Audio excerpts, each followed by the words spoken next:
Om Vasudev Sutam Devam Kansa Chanura Mardanam Devaki Paramanandam Krishnam Vande Jagadgurum. Om. Today I am going to give a complete meaning of this. Adorations to Lord Krishna, the son of Vasudeva,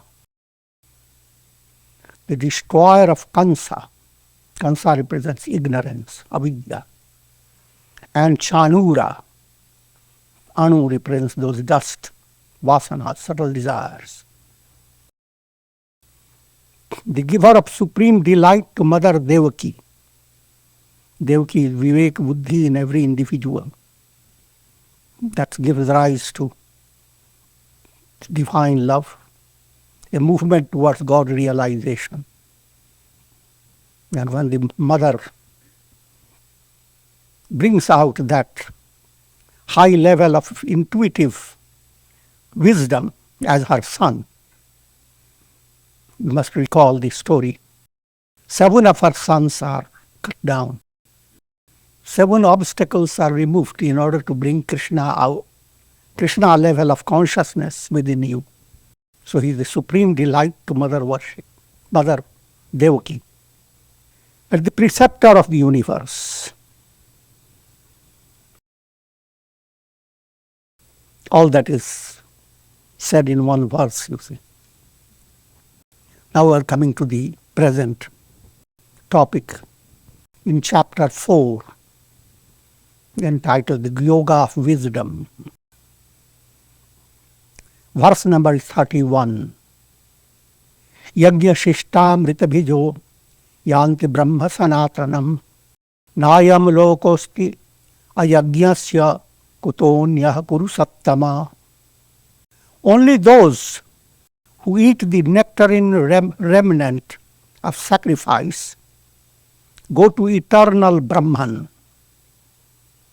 Even this world cannot be secured by one who does not sacrifice. So how should one who does not sacrifice hope for the world of Brahman? World of Brahman referring to the state of liberation. O Arjuna, recall this whole chapter has been dedicated to Yajna Bhavana.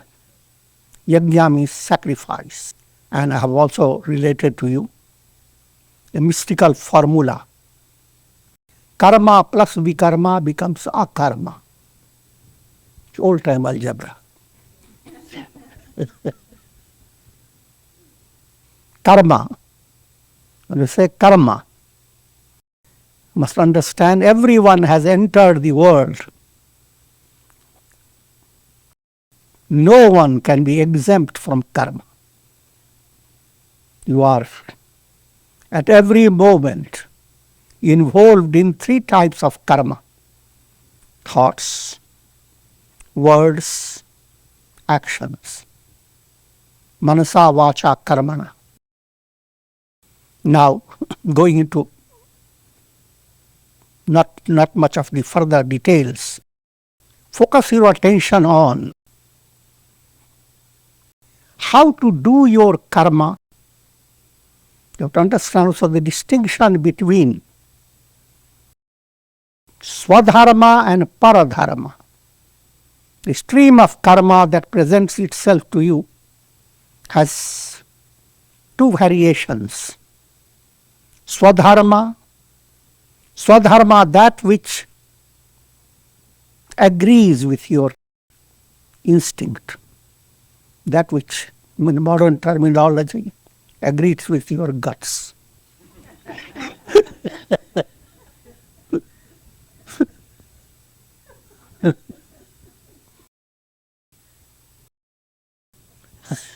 And then karmas that don't agree with you.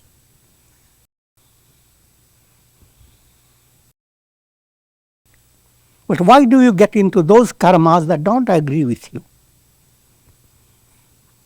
Money. A lot of money comes in. But when you have involved yourself, that's called Paradharma. Svadharma, Paradharma. Translated as others' duty. Your own duty and others' duty. Your duty is to follow your deep instinct, that process of karma that agrees with you. The test of that type of karma is that even if you are not paid, suppose you are teaching is your Svadharma, you like to teach people, see them laugh and smile and share your knowledge, and suddenly you receive a news, you are not going to be paid.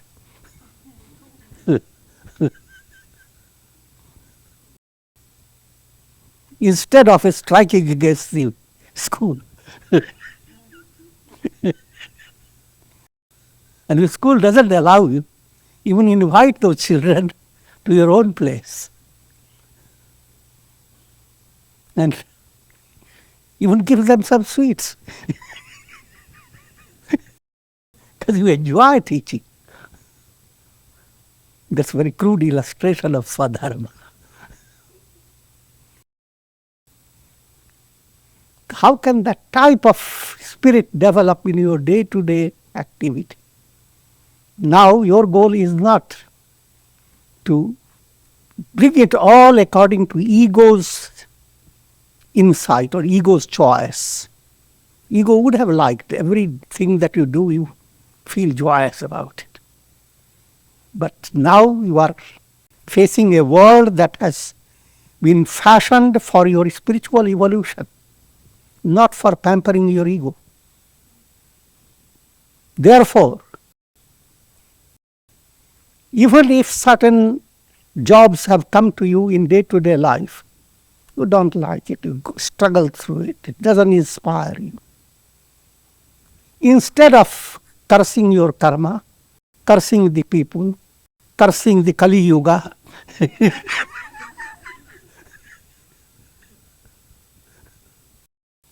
say to yourself,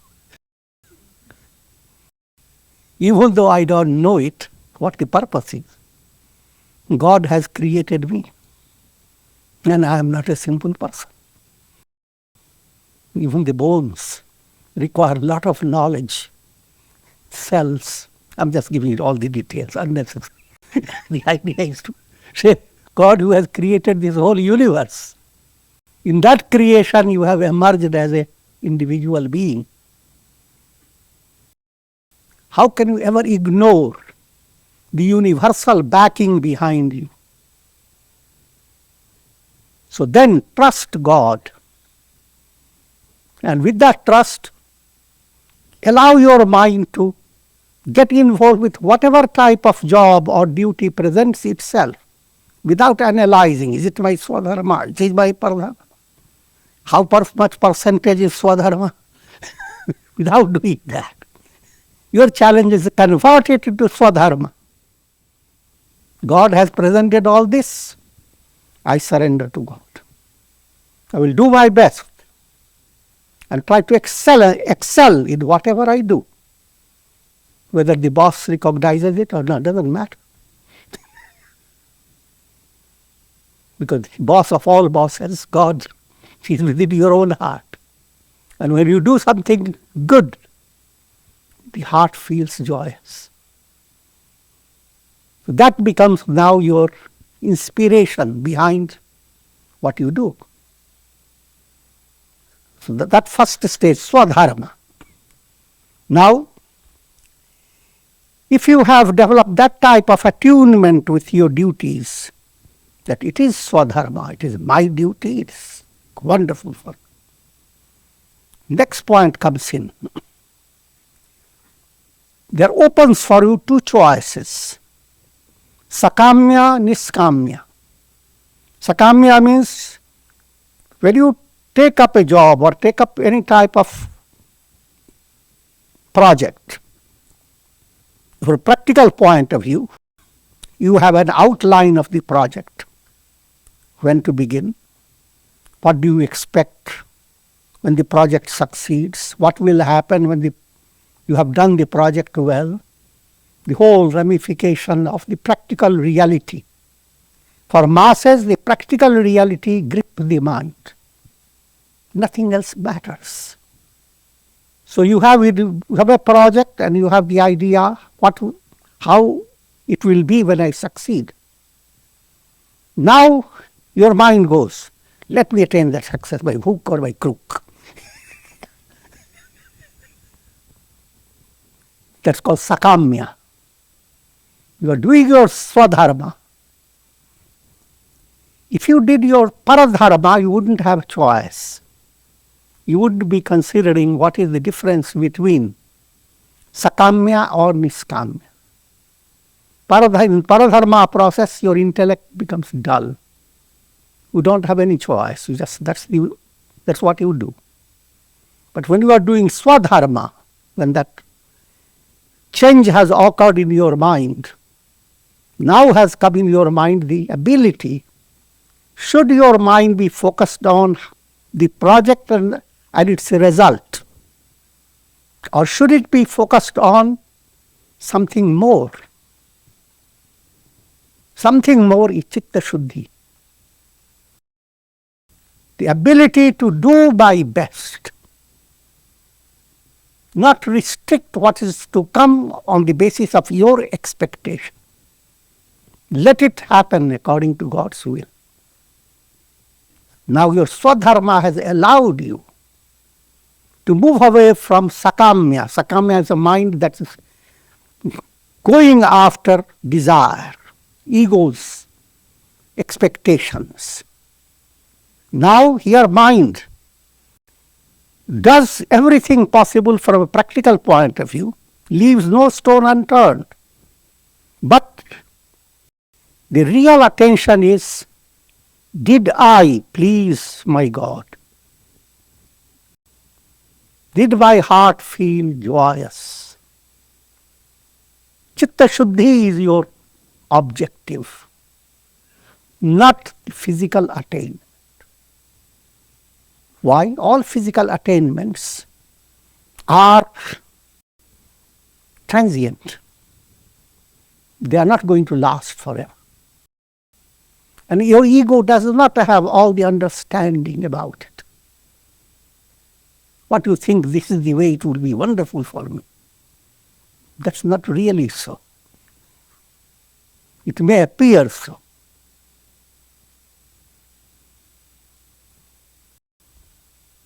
This doesn't again mean that you sit back and just suffer from every misery that comes to you.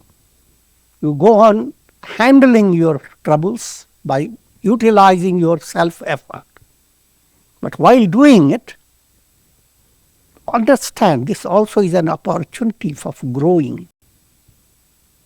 If God had not given you any challenge from the childhood, you would be still a baby.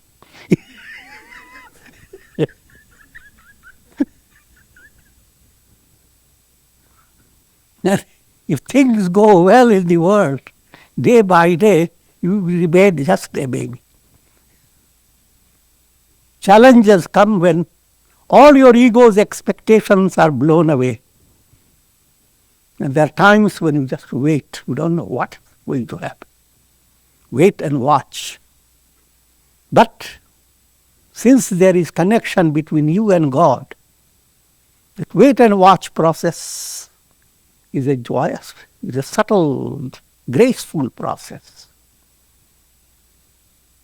So having shifted from Svadharma, from Paradharma to Svadharma, and doing Svadharma, shifting from Sakamya to Nishkamya,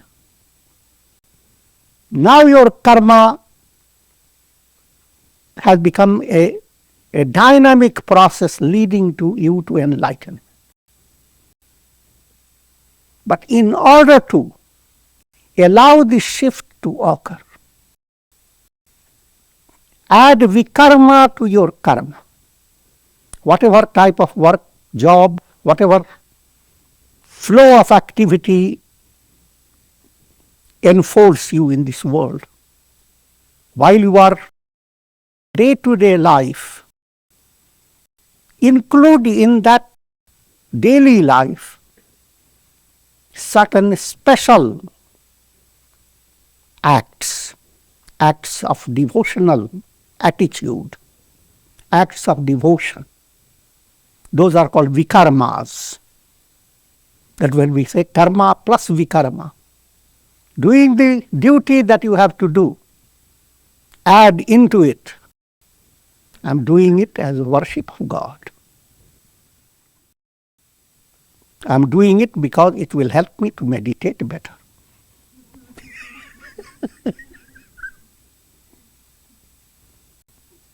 I'm doing it because this will attune me to God's will.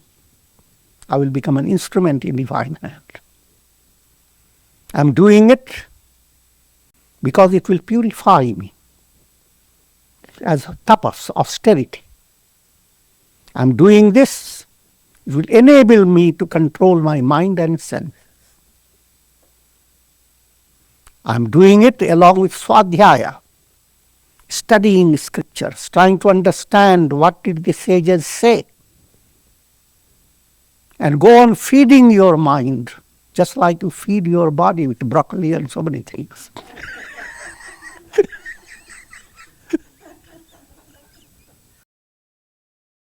Go on feeding your mind with the broccoli of bhakti, with the nuts of Raja Yoga, with the cream of bhakti yoga. And some essential foods of Jnana Yoga. Bring integral yoga in your daily life. And that's called Vikarma.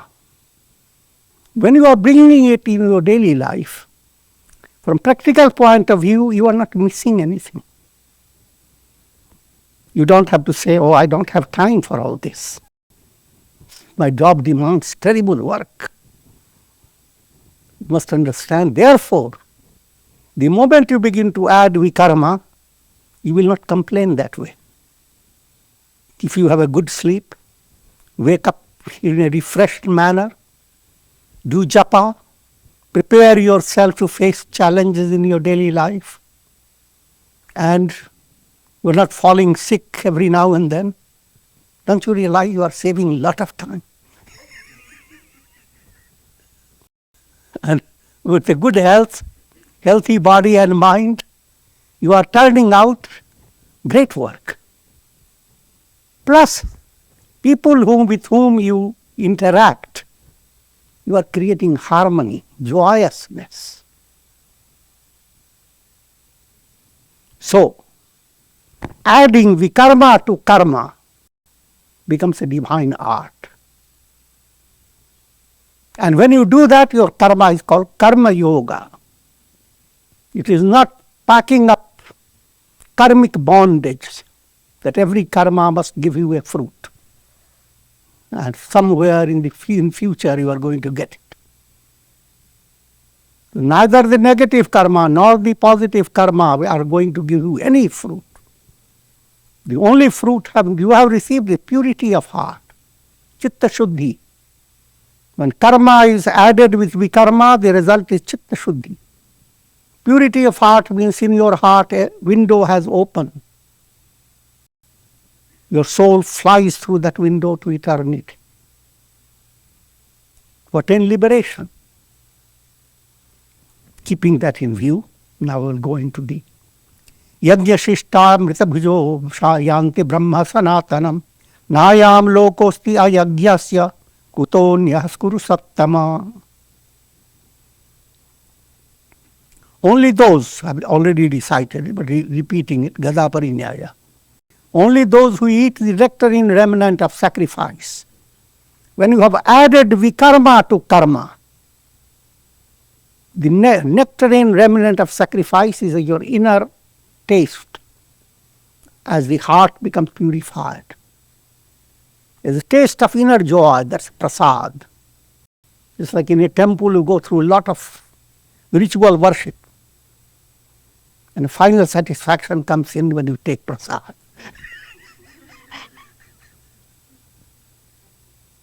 Here you are in perpetual worship.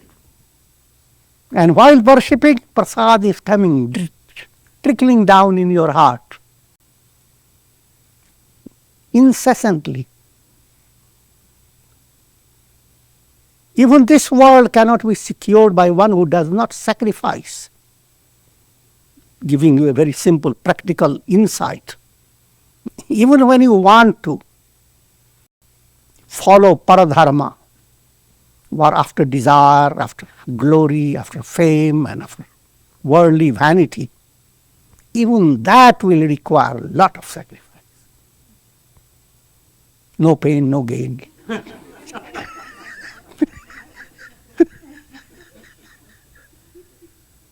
So why should we put up with so much pain for useless gain?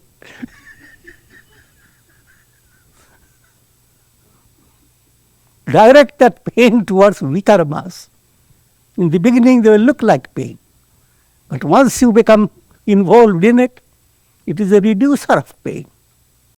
You will not carry stress once vikarmas begin to enter in your life. And you will be doing immense activity and inwardly relaxed. The more you do, more peaceful you are. That's what happened to Lord Vishnu. The more he took care of it, sustained the world, the more he became quiet in the Shesha couch. So he is presented as always in deep, deep sleep, sleeping on a big, big snake with 1,000 hoods. And all those hoods don't bother him. Rather, this velvety touch of the snake and the milky ocean all around him. All these allegorical. And while he is so relaxed, the world goes on with all the dynamic activities and all types of situations. The world goes on. If you follow karma plus vikarma, you are following the example of Lord Vishnu. So even for attaining transient things, you need to work so hard. And what you don't know, that you're working, that type of activity will go on from life to life to life. If you all add up all the pain that you are going to have for something that doesn't stay. Now compare all that pain with the pain of attaining enlightenment. Here also there is pain, but when you compare all the pain that you may suffer for turning your mind away from the world and directing to God, all that pain is little. And if you are more sensitive, it is never a pain. For a child to see a mother from a distance and go on walking towards the mother, and a mother turning to the child to pick the child up, and see this drama. There's nothing painful about it.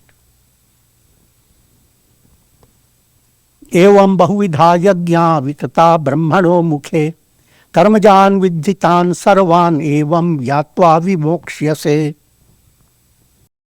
Thus from the mouth of Brahman. What is the mouth of Brahman? The Vedas. Many such exercises have been proceeded. Many such yajnas. Know them all to be born of karma. Every vikarma, every special action that you add to your Svadharma, it is an action, act of your thought, act of your understanding. They are all born of karma. But when you add Vikarma to your karma, Chitta Shuddhi, heart becomes increasingly purified, and you are led to liberation. Here is a sequence. Turn to Svadharma, switch your attention to Sattvic Karma. Sattvic Karma, actions that are for doing good to others.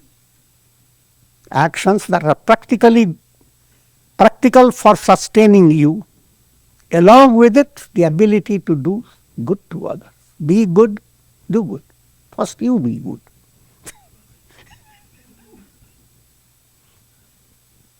That's called sattvic karma. Even though you may do it in a limited way with illusions, etc. But if you become involved in doing things that are charitable, that help many people,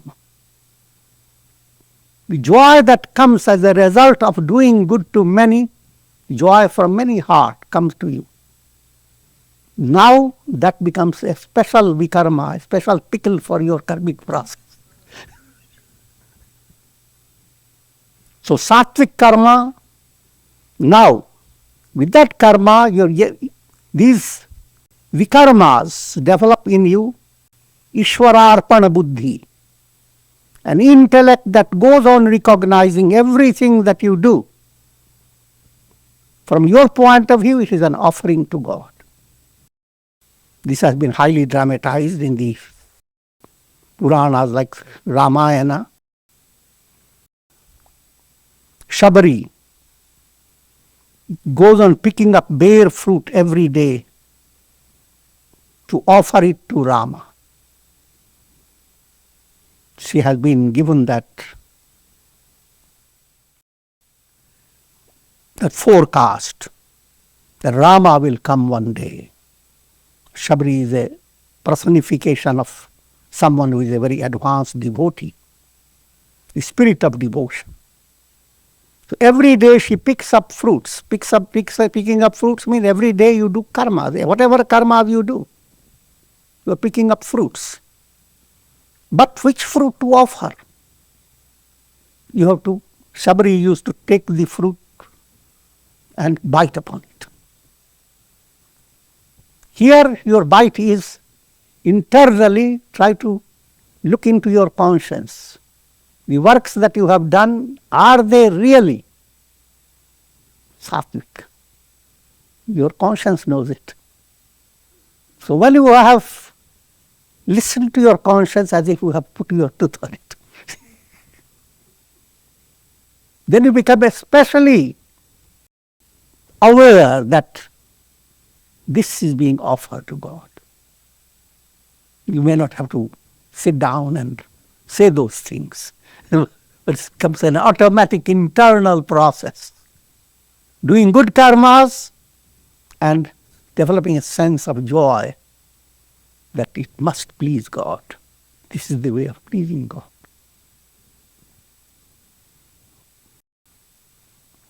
And those karmas, you bite upon them and they don't taste good, throw them away. Regrow it. Go on building up that type of activity that goes on touching your heart in a joyous way.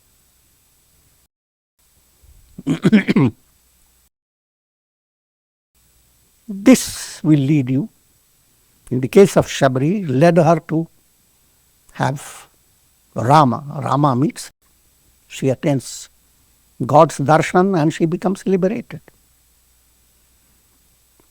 Likewise, any spiritual aspirant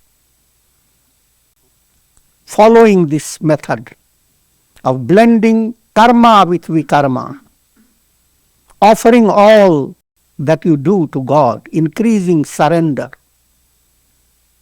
you are led to God realization. Among vikarmas, I was describing practice of pranayam, japa, meditation, disciplines that allow you to control your senses, study of scriptures, developing viveka and vairagya in your daily life. All these are called vikarmas. And you don't have to go too much after it. If you gain insight into a plan of integral yoga, doing your duties, that's called karma yoga. Duties done with profound insight. That again doesn't develop in one day. A progressive movement of doing your duty in a focused way. Allowing your sentiments, feelings to be free from malos, wrong feelings, anger, hate, greed, delusion, infatuation.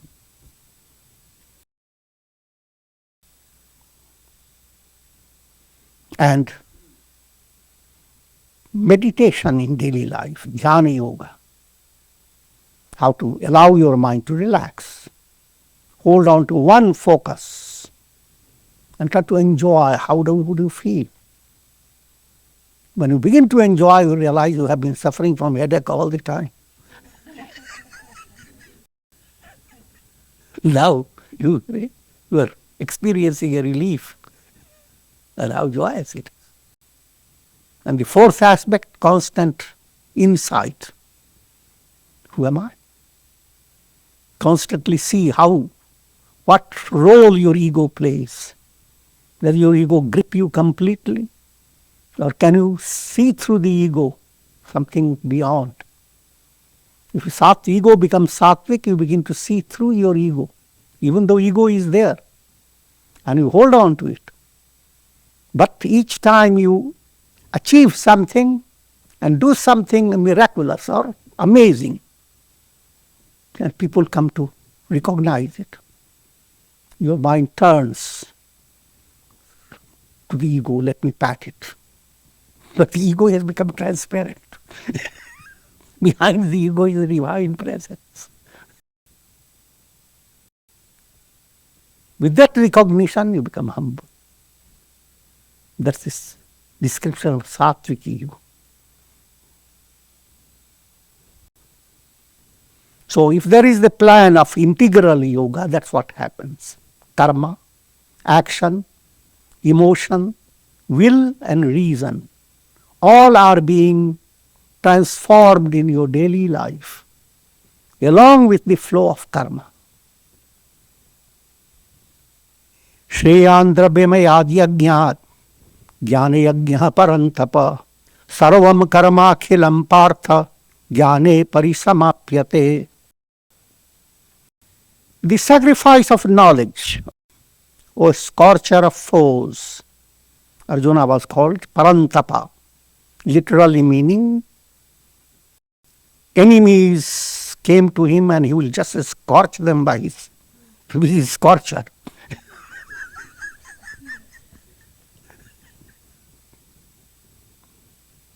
There are people who take it literally and they want to be like that hero. They are terrorists. Here enemies are sadripus called malas, perverted desires, kama, anger, krodha, lobha, greed, kam, krodha, lobh, moha, delusion, infatuation, mada, conceit, matsarya, jealousy. These are the highlights of foes. These are your enemies. Shadripus, 6 enemies. And they have to live with you as long as you are alive. But be always a fiery oven for them. Go and scorch instead of they scorching you. Go on reducing those malas. Never become completely overpowered by it. With the idea of burning them up, which is Not literally. It means you sublimate your malas. You burn up anger and you become all forgiving. You burn up pride and become all humble. Burn up greed and become generous. That type of burning. And that type of sacrifice, you sacrifice these animals, anger, greed, etc. And they become sublimated. That's sacrifice. At the general mass level, sacrifice means literal. Touch hold of certain animals and sacrifice them. The real sacrifice is this inner process. All those factors that make you turn into an animal, you go on sacrificing. So what animal no more. You become Pashupati, the lord of animals.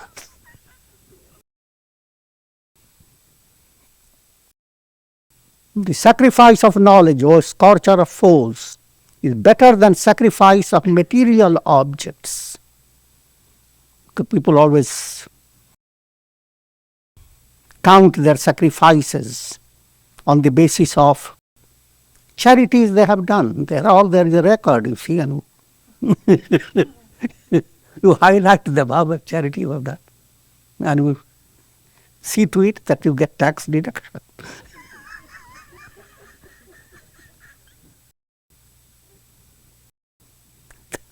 That's better than nothing. That's wonderful.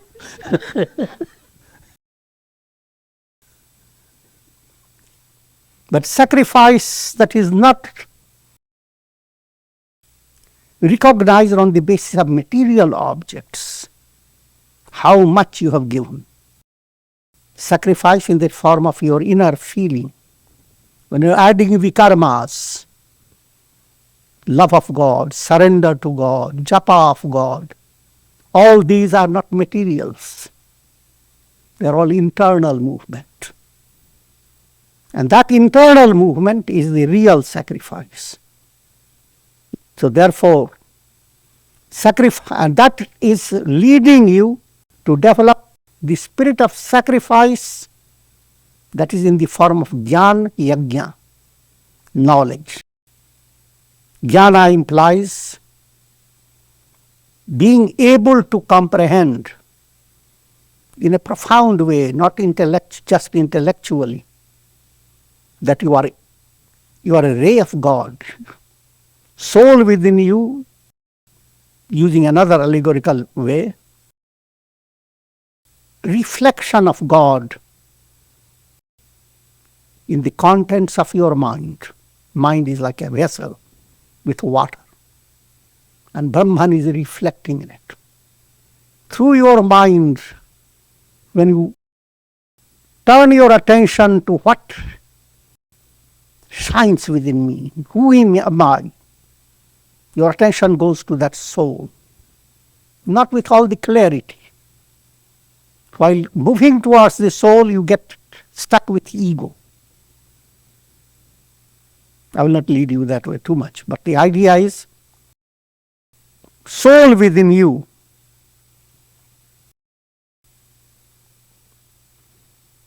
is the presence of God. Two types of experience develop in you as you advance on a spiritual path. Recognition that I am not confined to the body. I am in every personality. I am not soul confined. I am the soul of all souls, or the soul that expresses itself in the form of all souls. That's one type of. This type of experience leads to another. I am the self. Nothing else exists. Think of buckets of water, and there are so many suns, reflected suns in it. And the project for a reflected sun to attain enlightenment is to realize I am that sun. In the process of that project, the reflected sun begins to recognize, just like I am shining in this pot, I am also shining in the other pot. A deeper level is me, not confined to the body, in all the parts. So that type of development, I am all. That's the project of sampragyat samadhi, lower samadhi. The higher samadhi, pots don't exist. The sun shines on. I am that am I. That all those two stages develop automatically.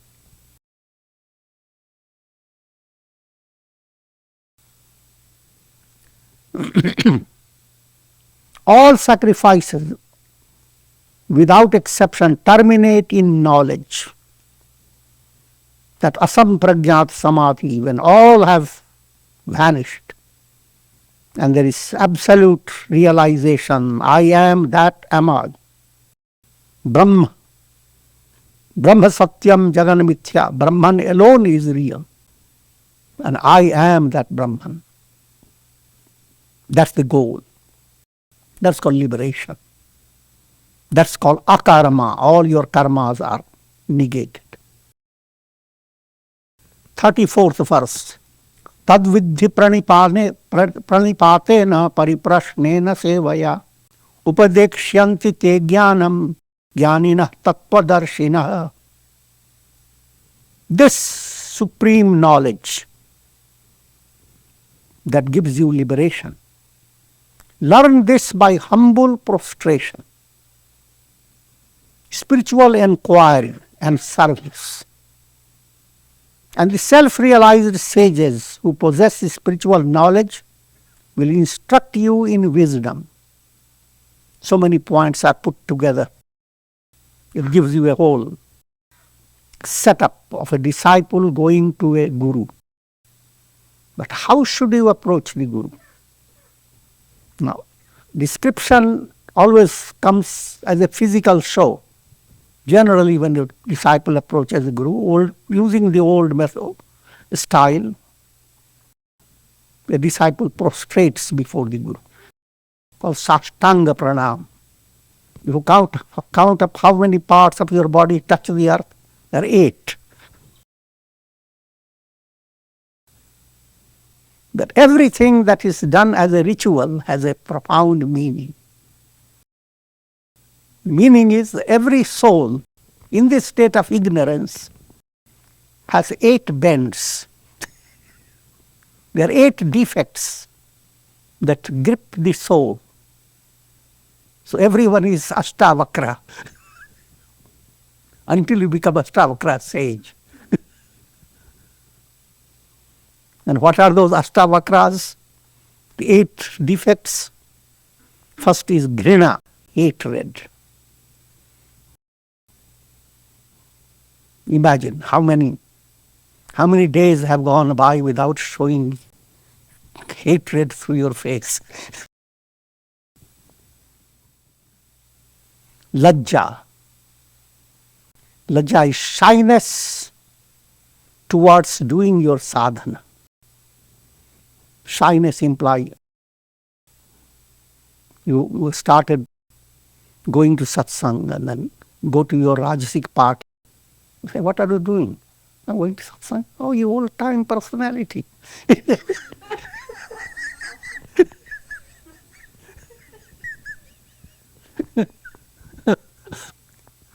And you develop inferior complex. That type of shyness. Instead of remaining bold, you are doing something to be a lion. But instead you begin to view you are doing something that makes you very dull. Makes you like a rabbit. That too frightened.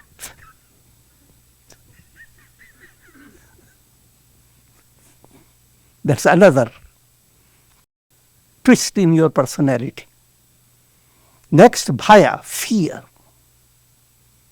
All that I am saying, They are not easy to get rid of, but you have to hold on to your mind how to understand that they are like diseases. And to understand you have to get rid of them, not to stay with them. And with God's presence within you, you are going to do it. You have no other choice. But you must recognize a disease as a disease, not make it a part of your personality. Bhaya, fear. Everybody has some type of fear. That's not part of your personality. Shanka, another, doubt. It's always all this story of God creating all that. And somebody created all this big story.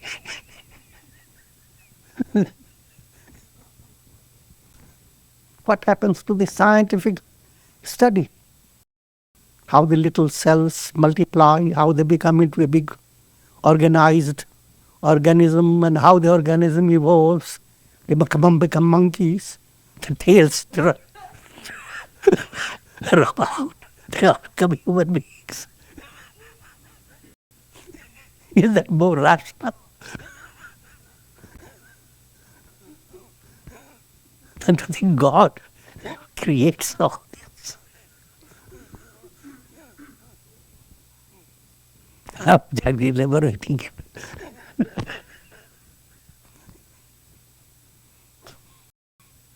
That's called doubt. I'm worshipping God, but I don't know.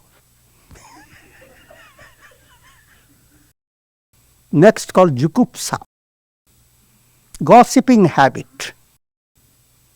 Hardly you do any sadhana. Sadhaks come together, each one start describing. When I entered into sadhana, suddenly something happened. A bird spoke out. And I heard the best Twitter I ever heard. I'm joking. But even that type of gossip is sattvic. What I'm really talking about, unnecessary gossips against others, their defects, becoming involved in scandalous talks about others. That habit, whenever you don't like someone, and then later you hear some gossip about it, it becomes a very tasty thing for the mind.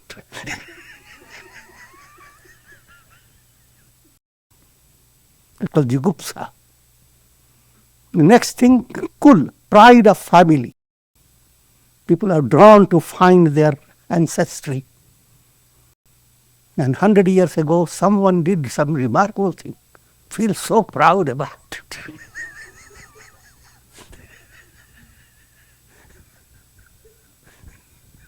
That's a big illusion. Sheel, pride of social culture.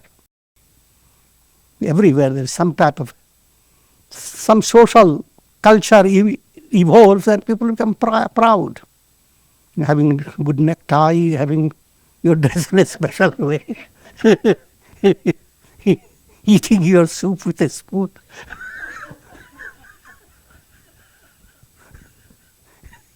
In an exactly prescribed way.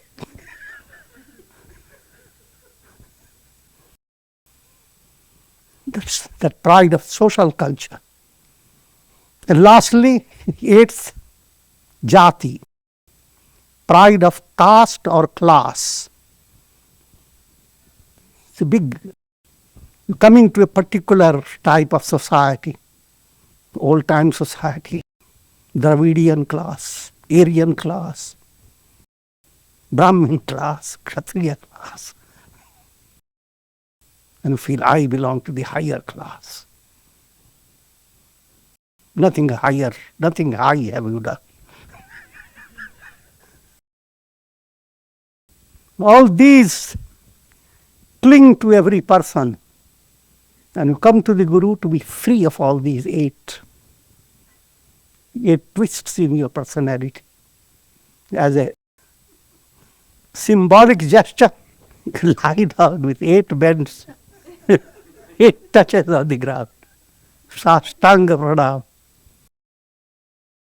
So, learn this by humble prostration, implying in a profounder way. It is not so much how you put yourself down on the earth, but approach the path of wisdom with the help of Guru to become free from these impurities within you.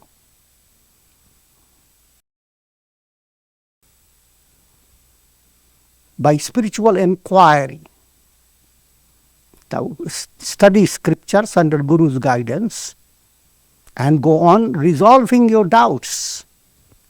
If certain things you don't understand, you ask Guru. Because spiritual inquiry and service, while you are trying to learn with the help of Guru, Guru has his own mission. He would like you to share his Guru's teachings with others. And if you become involved in that, then you are doing Guru Seva. Not only you are intensifying your study, but you are sharing what you are studying with others. And whatsoever other duties may come in that way, try to accept it. That's called Guru Seva. As a result of all this, Guru, self-realized sages, they impart that profound wisdom. Guru is one who illumines your heart, the cave of the heart that has been closed up. That cave, a light, spiritual light comes into that cave. And you begin to realize, I am that am I.